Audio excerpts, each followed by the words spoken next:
Shalom saudara-saudari yang dikasihi Tuhan Yesus Kristus. Senang rasanya saya masih bisa menyapa saudara-saudari dimanapun kalian berada. Selain itu, alangkah bersyukurnya kita jika pada saat ini kita masih diberikan kekuatan dan kesempatan oleh Tuhan Yesus untuk bernafas sampai saat ini. Tapi tidak hanya itu saja, kita pun telah diundang olehnya untuk bersama-sama datang beribadah kepadanya dan menikmati hadirat Tuhan dalam hidup kita. Oleh karena itu, saya ingin mengajak kita semua untuk tundukkan kepala dan berdoa. Tuhan Yesus, kami mengucap syukur untuk hari ini Tuhan, Engkau sudah anugerahkan kepada kami satu kehidupan lagi. Engkau sudah berikan kami kekuatan, kesehatan, dan juga Engkau mengizinkan kami untuk boleh menikmati Tuhan secara pribadi dalam hidup kami.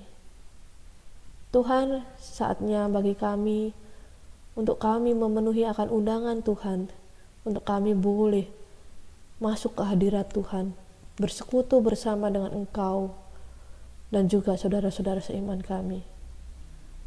Layakkan kami Tuhan untuk kami boleh menikmati semuanya ini dengan hati yang bersyukur, dengan hati yang tertuju kepada Engkau. Ajar kami Tuhan untuk kami fokus, untuk kami boleh benar-benar datang dengan satu kerinduan memuji Engkau, memuliakan Engkau, dan juga mendengarkan firman-Mu. Pimpin kami dengan Roh Kudus-Mu Tuhan. Tolong kami, tilik hati kami Tuhan. Hanya di dalam nama Tuhan Yesus kami telah berdoa. Amin. Saudara-saudari, memang tidak dapat dipungkiri bahwa kehidupan ini pasti banyak lika-likunya. Kadang keadaan kita baik-baik saja, tapi kadang juga kita mengalami hal-hal yang kurang baik. Mungkin kita juga pernah atau saat ini sedang mengalami keputusasaan karena kita tidak tahu harus berbuat apa lagi. Kita sudah berusaha melakukan ini dan itu, tapi tetap saja keadaan tidak berubah. Saudara-saudariku yang terkasih, jangan biarkan keputusasaan ini memenuhi diri kita, karena di dalam Kristus kita memiliki pengharapan yang sejati. Oleh karena itu, mari dengan hati yang sungguh-sungguh dan percaya kita katakan, Kaulah harapan.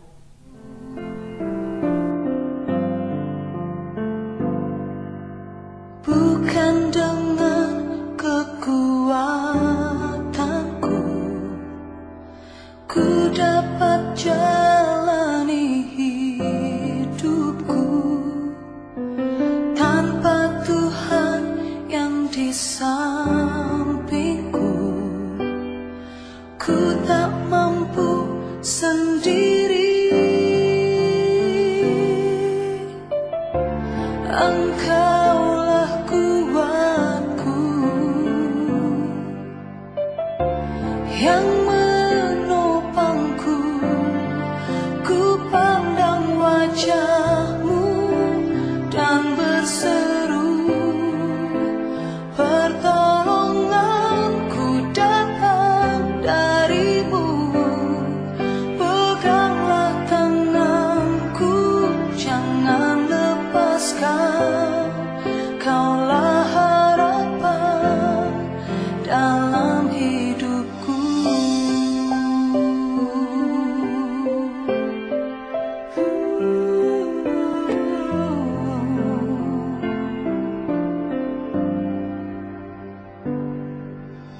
Bukan dengan kekuatanku ku dapat jalani hidupku tanpa Tuhan yang di sampingku. Ku tak mampu sendiri, Engkaulah kuatku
Kaulah harapan dalam hidupku, Kaulah harapan dalam hidupku.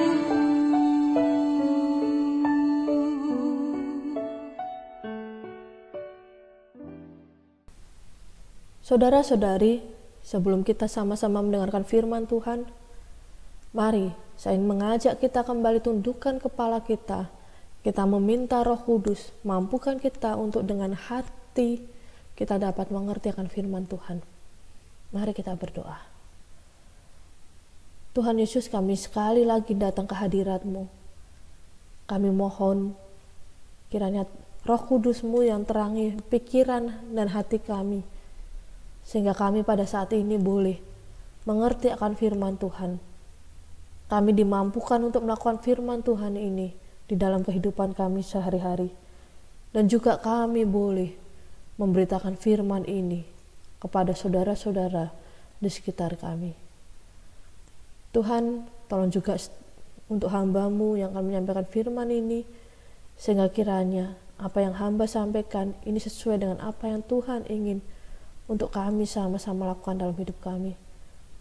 Pimpin kami dengan Roh Kudus-Mu Tuhan, sembunyikan kami dan terutama hamba-Mu di balik salib-Mu. Hanya di dalam nama Tuhan Yesus kami telah berdoa. Amin.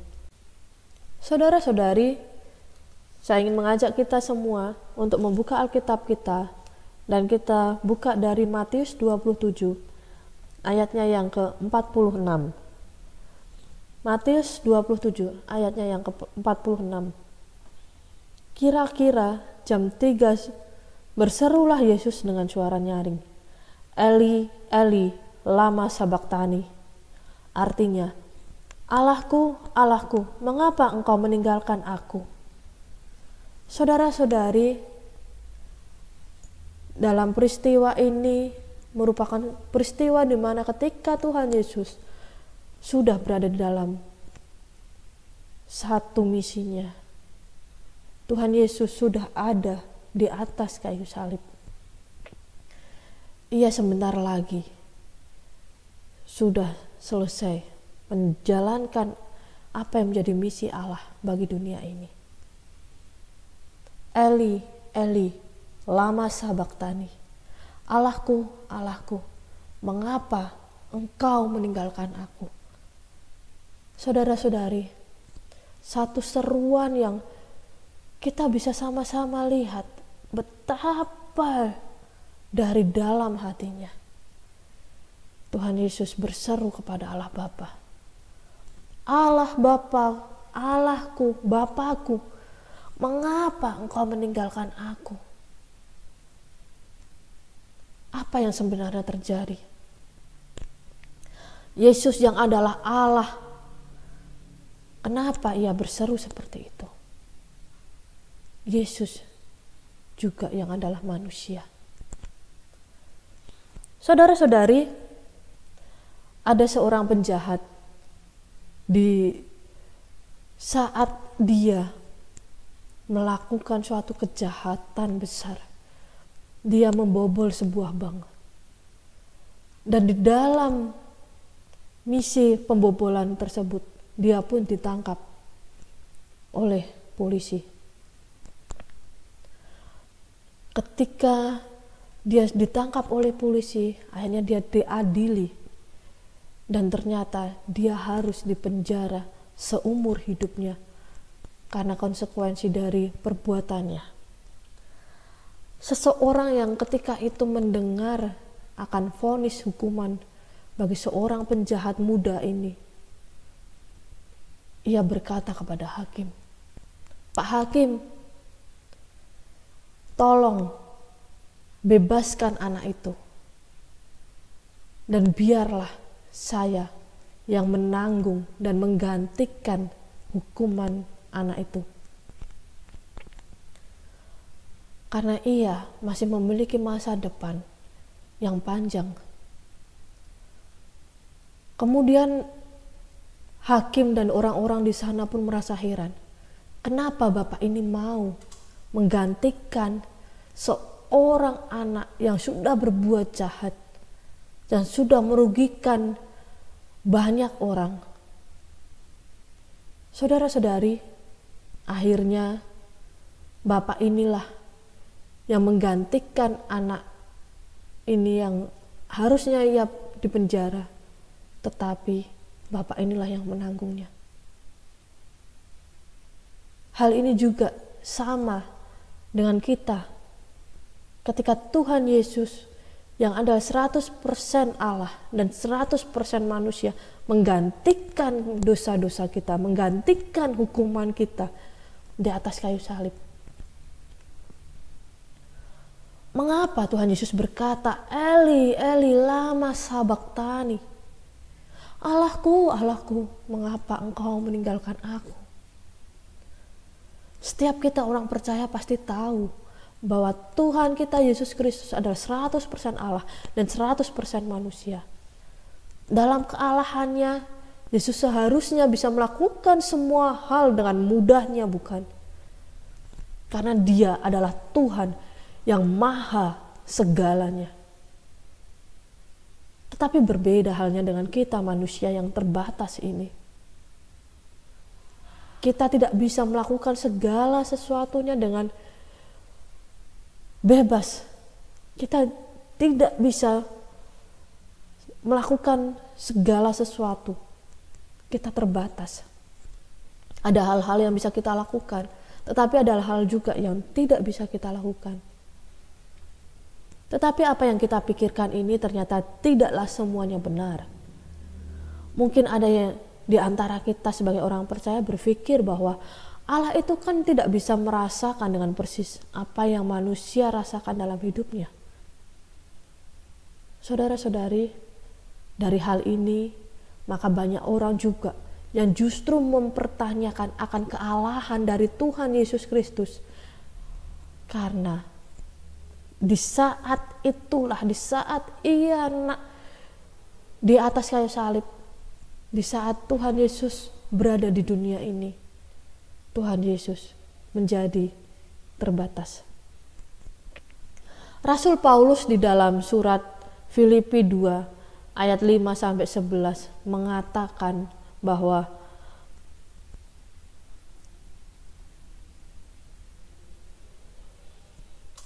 hendaklah kamu dalam hidupmu bersama menaruh pikiran dan perasaan yang terdapat juga dalam Kristus Yesus, yang walaupun dalam rupa Allah tidak menganggap kesetaraan dengan Allah itu sebagai milik yang harus dipertahankan, melainkan telah mengosongkan dirinya sendiri dan mengambil rupa seorang hamba dan menjadi sama dengan manusia.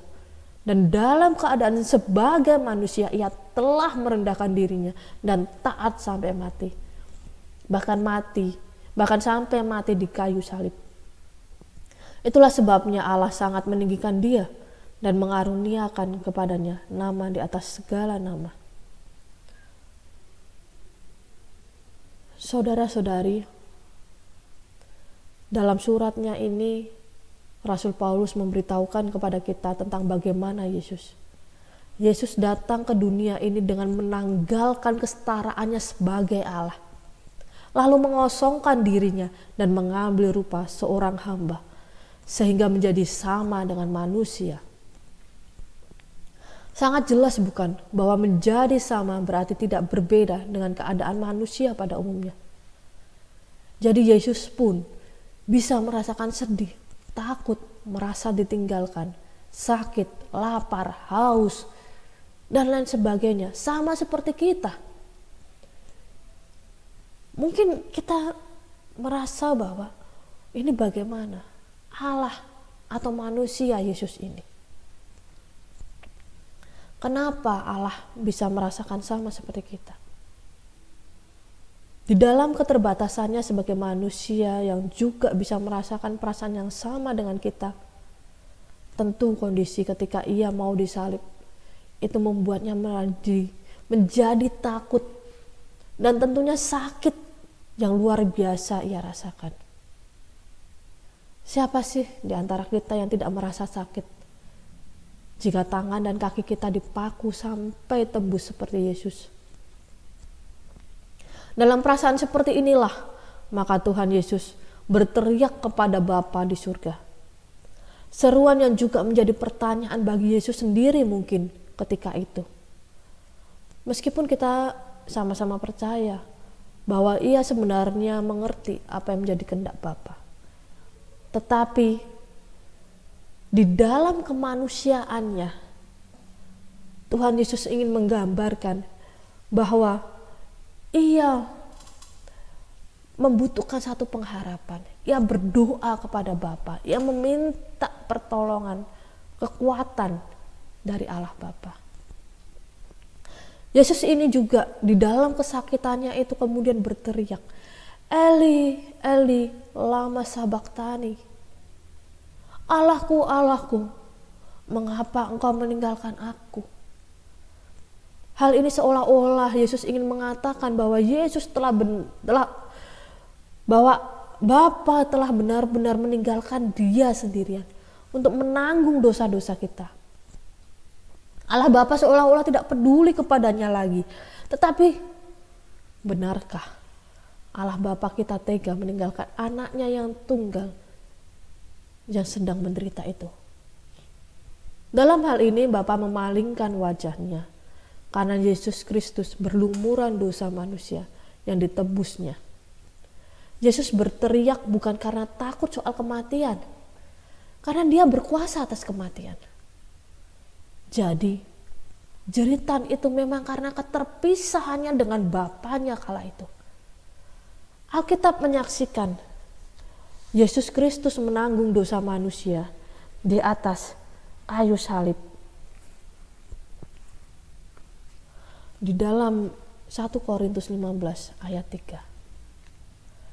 Allah Bapa memalingkan wajahnya karena Allah yang suci tidak dapat memandang dosa.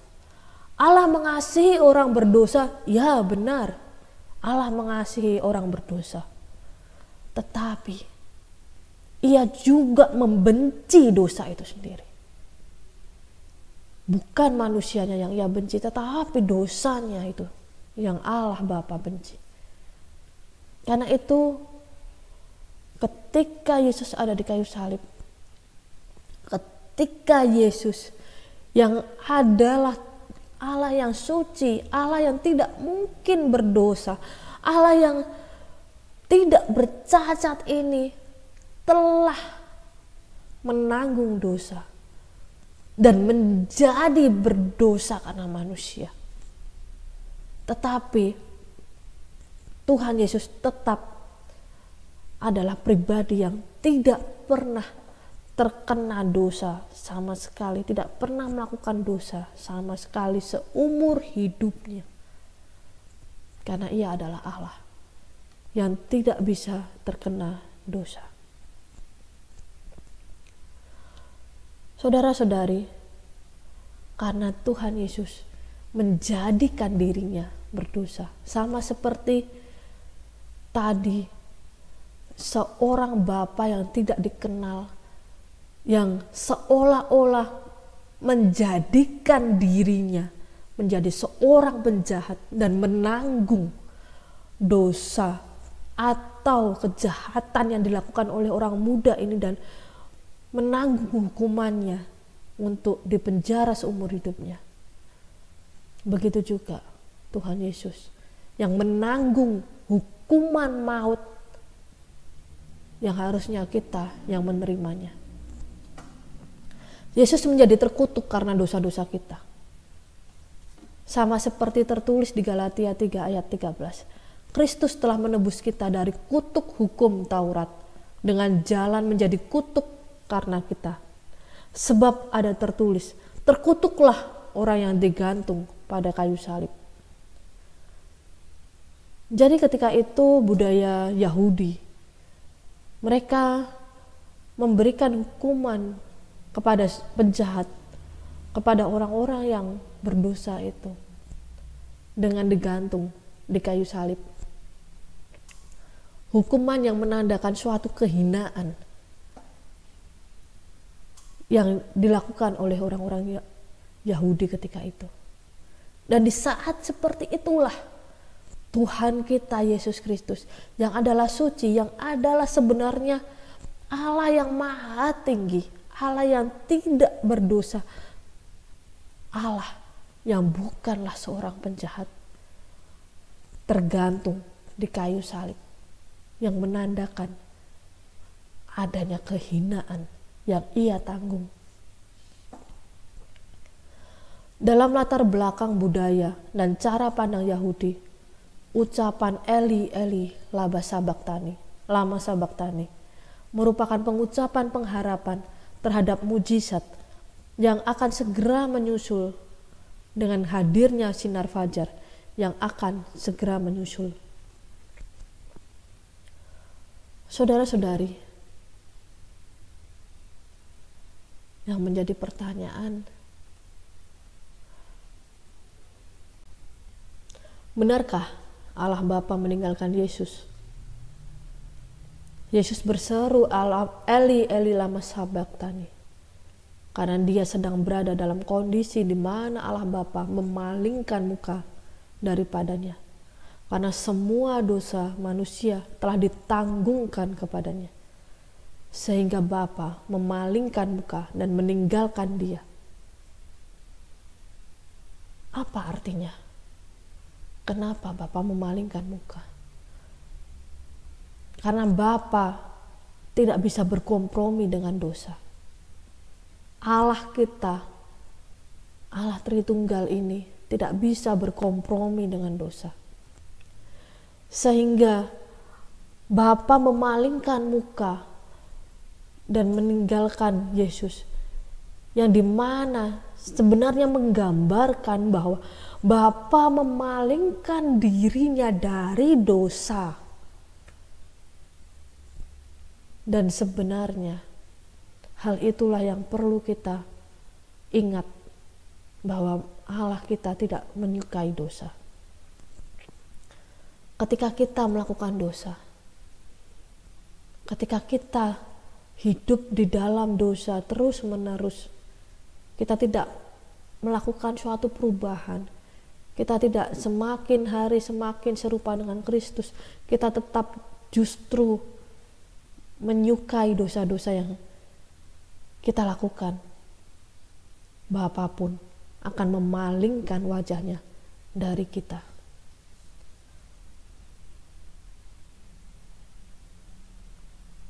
Ungkapan ini dapat disebut sebuah ungkapan pengharapan.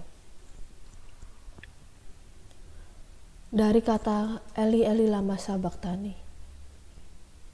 ini mengandung beberapa hal.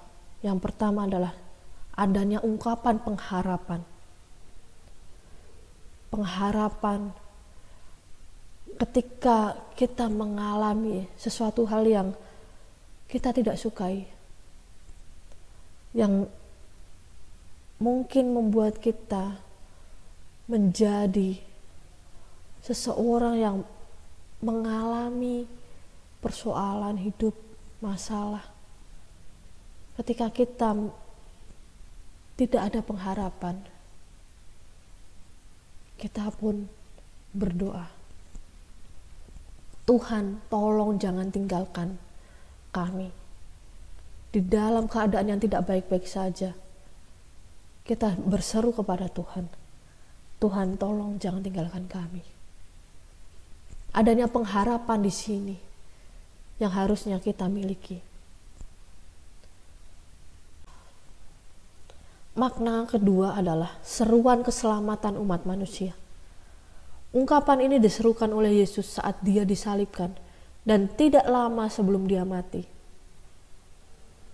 Perlu untuk diingat bahwa semua itu dialami oleh Yesus bukan karena dia penuh dosa, dan bukan karena dia adalah seorang penjahat, tetapi itu memang harus ditanggungnya untuk menggantikan kita, untuk menyelamatkan kita, dan untuk membenarkan kita dari dosa.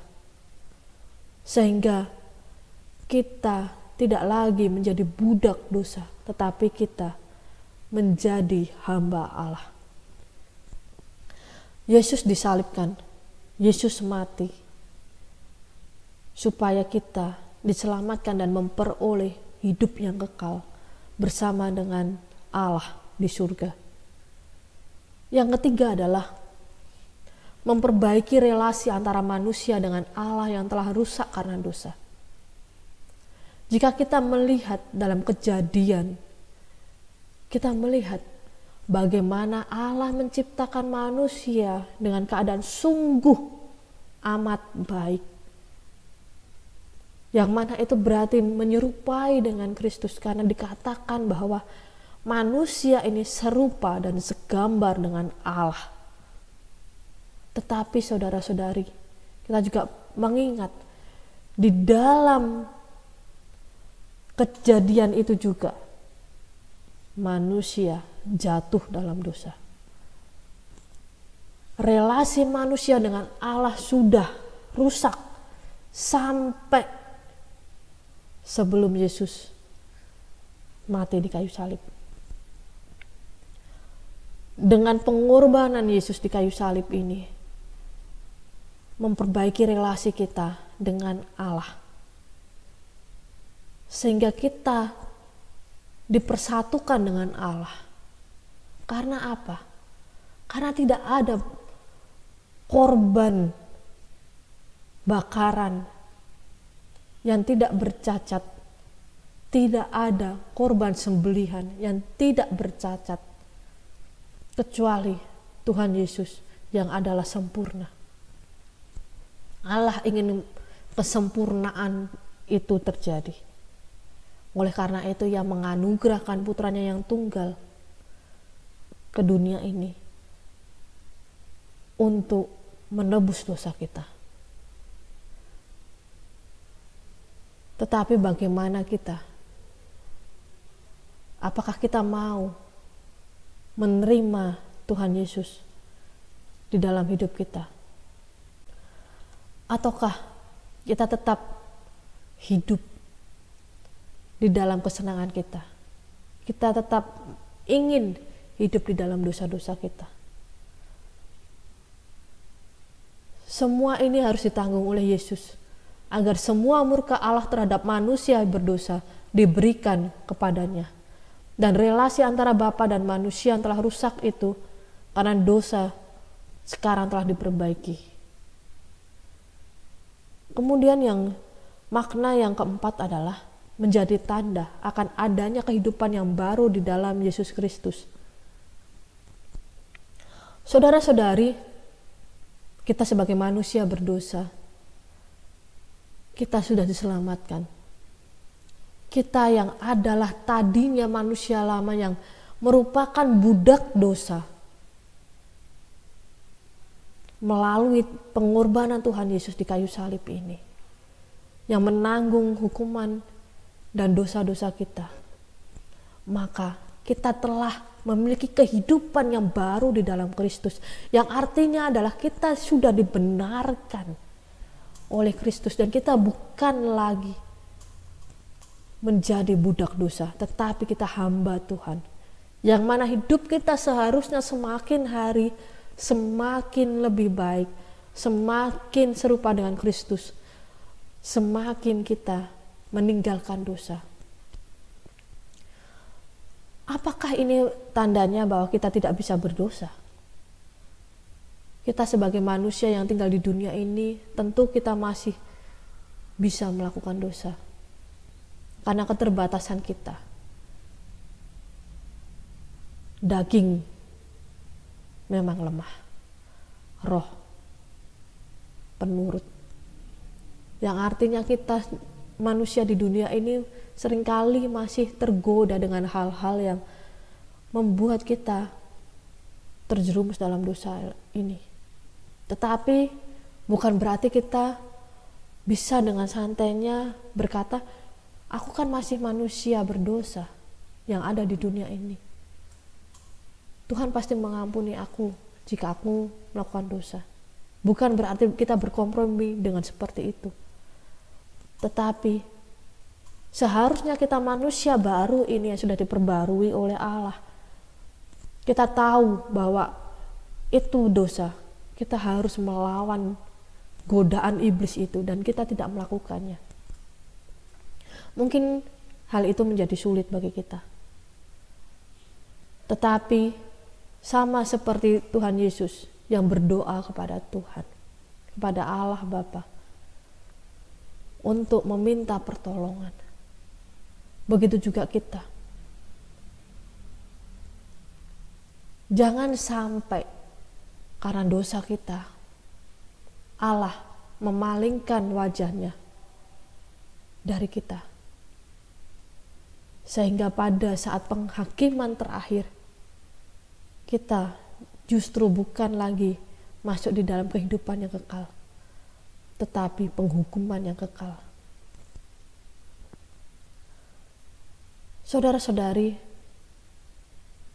Eli, Eli lama sabachthani menjadi perkataan, salah satu perkataan Tuhan Yesus ketika di masa-masa terakhirnya, ketika ia di atas kayu salib untuk menebus dosa kita.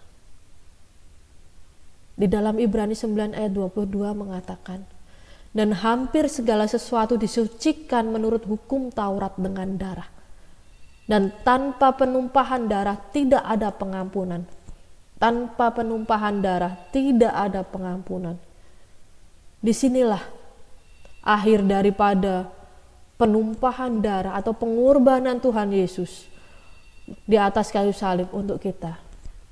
Sehingga dosa-dosa kita dan juga kita manusia diampuni olehnya.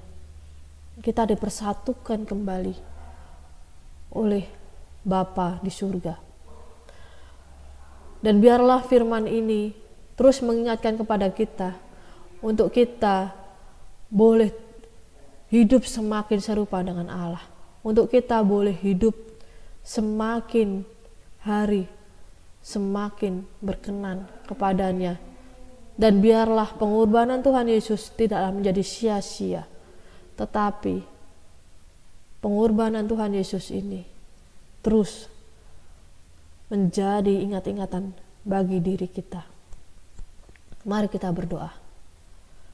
Tuhan Yesus, kami mengucap syukur untuk satu pengajaran yang Engkau sudah berikan kepada kami. Tuhan, di tengah keterbatasan-Mu sebagai manusia,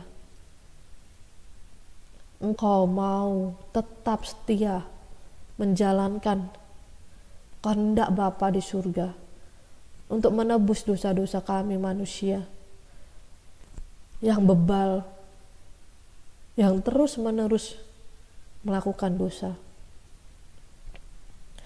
Di tengah-tengah keterbatasan-Mu sebagai manusia, Engkau pun merasakan betapa sakitnya, sedihnya ketika Engkau di atas kayu salib. Sampai akhirnya Engkau pun merasa bahwa Allah meninggalkan Engkau. Bapa, ampuni kami, anak-anak-Mu yang berdosa ini. Ampuni kami Tuhan, untuk kami boleh kembali hidup menjadi manusia yang lebih baik lagi. Ampuni kami dan layakkan kami Tuhan untuk kami bersatu kepada Engkau Tuhan. Untuk kami boleh hidup setia kepadamu. Tuhan, kami berdoa juga untuk persiapan Paskah yang mana sebentar akan kami jalani Tuhan, akan kami alami. Ajar kami anak-anak-Mu ini untuk kami boleh mengerti makna daripada pengorbanan-Mu di kayu salib. Sehingga kami pun tidak menyia-nyiakan akan pengorbanan-Mu. Ketika kami menikmati akan Paskah ini Tuhan, kami tidak hanya sekedar menikmati perayaannya, tapi kami boleh benar-benar memaknainya di dalam hidup kami. Tolong untuk setiap panitia Tuhan yang saat ini sedang bekerja, memikirkan untuk serangkaian Paskah ini. Berikan kami kesehatan, kekuatan untuk kami melakukan semuanya ini sesuai dengan kehendak Tuhan. Berdoa juga Tuhan untuk Indonesia yang saat ini juga ada beberapa tempat yang sedang mengalami bencana. Kiranya Tuhan yang hiburkan para korban daripada bencana itu. Tuhan juga yang berikan kekuatan, kesehatan, dan Tuhan yang melindungi mereka. Karena mereka berada di luar rumah, mereka mungkin tidak memiliki rumah, memiliki bahan pangan, mereka mungkin tidak memiliki pakaian, dan di luar mereka kedinginan, kelaparan. Tuhan tolong lindungi mereka. Berdoa juga Tuhan untuk pemimpin kami, siapapun yang akan menjadi presiden dan juga menteri maupun pemimpin-pemimpin kami sampai ke RT. Tuhan, ajar mereka untuk terus memiliki hati yang tertuju kepada Engkau, sehingga apa yang mereka lakukan untuk Indonesia ini benar-benar mereka lakukan tanpa untuk memikirkan kepentingan mereka sendiri, tapi biarlah mereka memikirkan rakyat, mereka memikirkan kepentingan bersama. Tuhan Yesus, kami menyerahkan juga diri kami ke dalam tangan-Mu.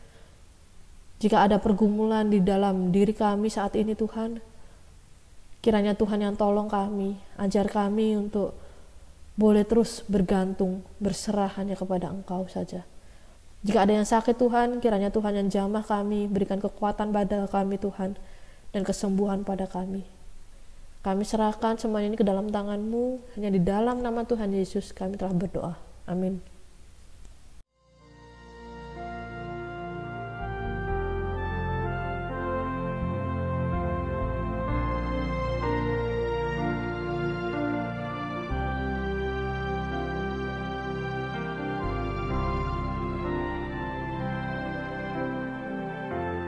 Engkaulah kekuatanku, Engkaulah kemuliaanku, Engkaulah segala